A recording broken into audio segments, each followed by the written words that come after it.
So now we're back at the teacher side of Google Classroom, and I'm going to show you how to grade a form. So the first thing I'm going to do is I can click on Final Assessment. I can click on Done. I can click on Exercise Assessment. If I click on Fitness Quiz, it shoots me into the actual quiz, or View Responses in Forms, it shoots me to Forms. So if we go to Done, and then it shows me that Leo Tortilla is done with her assignment. If I then click on View Responses in Forms, it then shows me the responses of what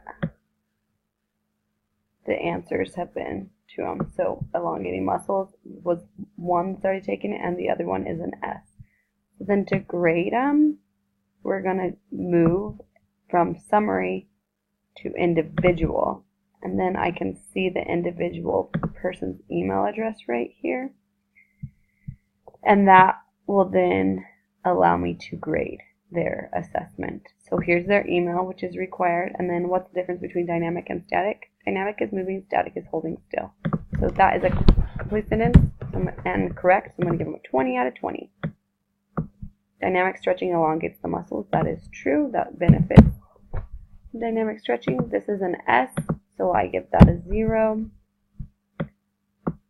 an A, 0, 0. This is because we went super fast, but it'll show you grading. What is core exercise? Abs. That's not a complete sentence, so I give it a 5 because that's correct, just not in a complete sentence. 0. To keep you healthy, that's correct, but not in a complete sentence. So at any point I can save.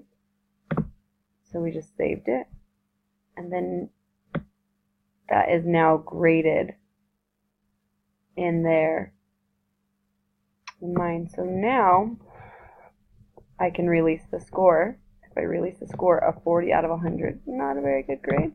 Release the score, and I'm going to send it to EdTech Guru and send an email and release it, and it shoots it to me and lets me see my grade. Then I have a 40 out of 100 score. I'm going to go back in, go to Leo Tortilla, put in 40, and return it. Return. And now the grade has been recorded in Google Classroom, and it has been received. The assessment has been received back to the student through an email, so that they can go through and look at what they missed and what they didn't.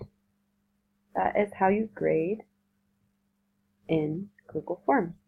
The other thing that I haven't talked about is to make it, you have to go to settings right here, and if you limit to one response, only one person can do it. And so if I keep it, I need to make sure my forums are this isn't checked so that others can see it. I always want to collect email addresses so that I can send the grade back to them. And then these are just other options that the student can edit after they submit.